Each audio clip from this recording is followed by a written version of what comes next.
Staying in Contact. I'm London Mitchell.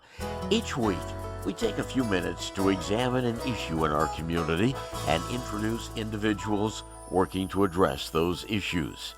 Admittedly, sometimes we do get into the weeds, but hopefully you'll leave each installment with some food for thought and maybe the inspiration to roll up your sleeves and join an effort. We are in contact today with Katie Bertsch to discuss what I believe is a primary issue in our community, the recruitment of foster parents. Katie is the assistant manager of the placement department at Lucas County Children's Services, but while she is in Lucas County, she reminds us that all the counties of Ohio are hopeful of recruiting new foster parents. Right now, we just want the families that want to make a difference, the families who want to help children, the families who know that there is this need in the community and they are in our community and they can help these kiddos who are going through trauma in some of their toughest times. And so we want those families that can assist with that. It can be any type of family. It can be single parents. It could be married couples. You don't have to own your own home. You can rent. So we are looking for any type of families that are willing for that difference in change. And we have a team that we call our recruitment team. And their sole purpose is to go in the communities and discuss and talk about the need and recruit for our foster parents. We also meet with different churches and the faith-based community and talk to them about our need for foster homes and ask for a plea, a plea to your community. Can you help us? Can you assist?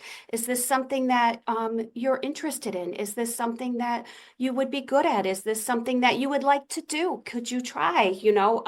We do have resources and support, so we can walk you through that process. A little history here. We have closed the orphanages. We've turned to a foster parent model. Why did we do that? Well, we know children do best when they're in their communities. And so if we can't maintain them in their own homes, we would like to maintain them with relatives or families. And when that's not possible, we'd like to maintain them within their communities and within a home setting. And that is why we go to the foster homes. And that's why getting rid of the orphanages is so that they can be in that home setting and in that community. So let's go back to your topic about this wide variety of individuals and families that can be foster parents. Let's talk about what you're looking for in the way of, can we say, qualifications? Yeah, so you have to at least be 18 years of age. You have to go through our pre-service. And so that is a training that is offered free of cost. We have the first training that is coming up, and this first one that's coming up is a virtual training, and that begins January 24th. And we are offering trainings almost every single month throughout the year of 2025 to try and assist and get more foster parents. You have to own or rent your own space, your own home. It has to at least be 2 bedrooms so that there is a space for the foster child to sleep. You have to demonstrate that you have income, that you can support yourself, that you can be married or single or in a relationship. We just have to do our inspections of the house and background checks just, to make sure that everything is safe. And I would assume this is the same procedure at all boards of children's services throughout the state, that you're not putting children into homes without verification, without some training. Correct. Yes, this is a statewide for any foster parent. They would require to go through what we call as a pre-service training so that they can get the training and understanding of trauma and training on discipline and foster parenting, and also to have supports. Like how can we help you in support in this endeavor? I think it's important, and I've done interviews on foster parenting in the past, and one of the things that impresses me is that once uh, a family uh, decides to become foster parents, they're not alone. I mean, there are backup resources to make sure you can be successful. We want all of our foster parents to be successful. So we put a lot of resources in place for our foster families.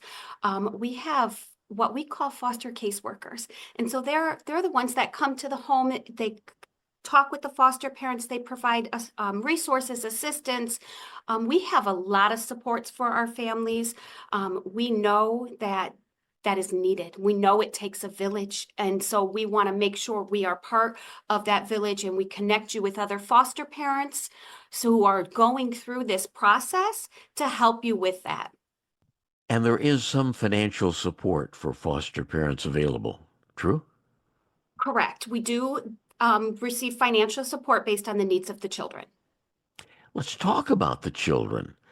How many how many foster parents really do you need to recruit in a year, and who are these children that are in the system?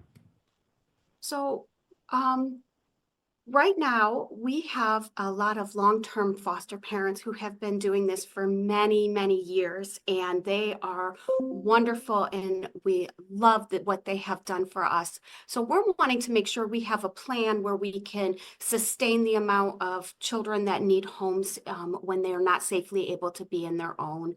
Um, there is never enough foster families, unfortunately. I wish that we weren't in that situation, but there is never enough. So to put a quantitative number on it, it would just be so hard, because if it's something that someone sees, or they see one of our pre-service flyers or see an interview and they think, wow, that's something I could do. I could make a difference. I could spark joy in a child's life in the time when they are in the most need. And then I say, call us, reach out. We would love to get connected. We would love to talk to them about our program, about foster care, and what services and how they could start through this process. As far as the kiddos that we have that are in our care, it's of all ages, from 0 to 18 to maybe 21 if there is a developmental delay or need.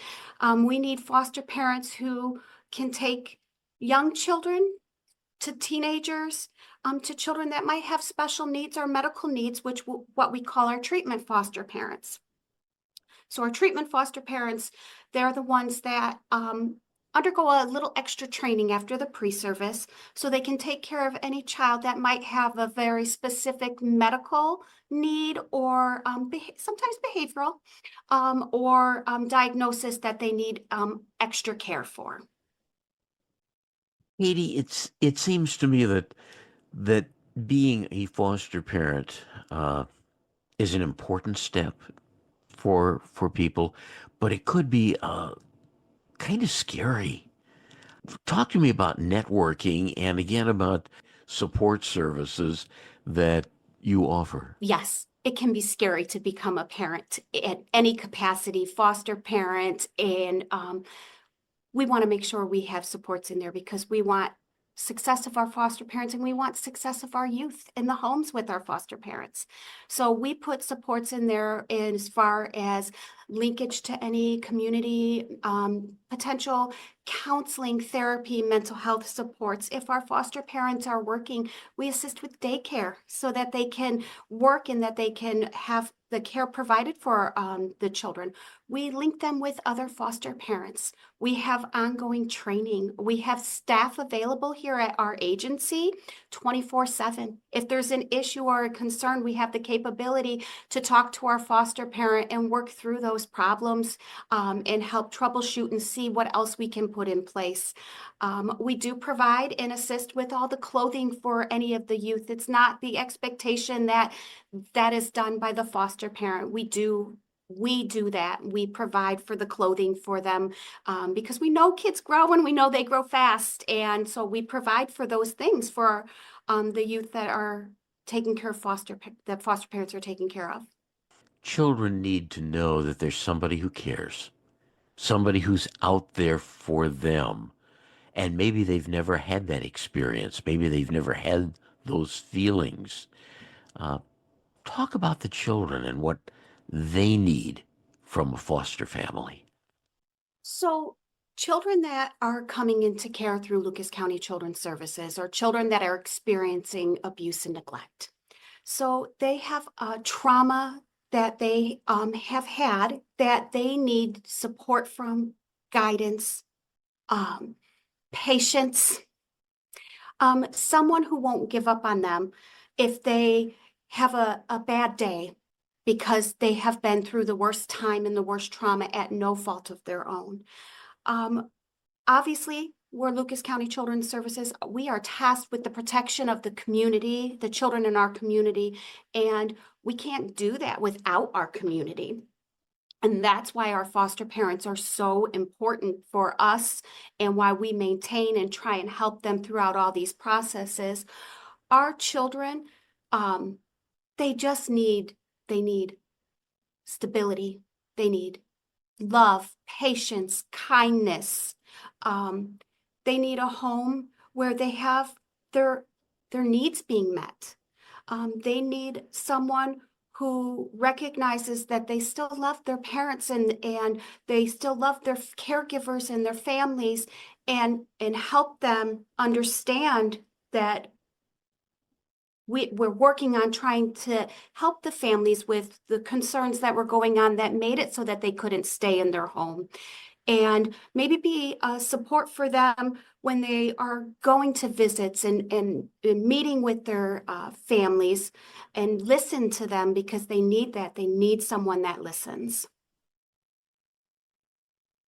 And the spectrum of kiddos that you have in your care, young children, but the teenagers, the older children, they still have the same wants, needs, desires. They do. So they do. They might need a little more patience. Teenagers have that self-anatomy that they have their mindset on certain things, and they just might need a little bit more patience, but they still want the same acceptance. They still want to feel like they're wanted. They still have all of the same needs that any of our younger children might have.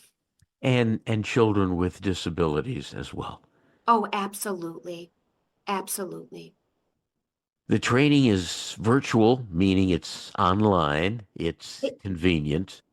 If yes, someone calls you to find out, get more information, Katie, it's not a commitment, it is okay? not. But it's worth finding out what being a foster parent is all about. It is. If someone calls, they can call our recruitment.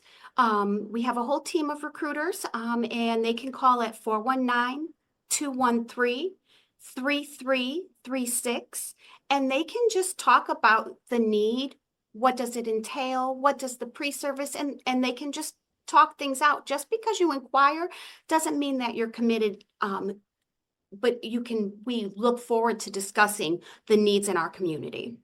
And the number you gave, 419-213-3336, is Yeah. for Lucas County. Many of the people listening uh, to us are from other counties within Northwest Ohio, but really it's Lucas County Children's Services, Wood County Children's Services, Ottawa County, etc., that maintain the foster parent program, and they're all out there looking for families to offer homes and caring and love. Yes. And There's actually, if people are nervous about calling and they're more comfortable with looking something up on the internet, there's actually websites. And so you could actually look at our website, lucaskids.net. And in the website, it just shows you pre-service. It gives you a little bit of information. We also have our recruitment team that does informational meetings. They do those informational meetings virtual and online, and those virtual, online, and in person at our local libraries. And those meeting dates and times are located on our webpage, the lucaskids.net. Katie Bertsch is with Lucas County Children's Services, but we have learned that all our counties have boards of children's services that are focused on the protection of children at risk of abuse and neglect, and one of the ways they do it is through foster parenting. That's our program for this week. I'm London Mitchell.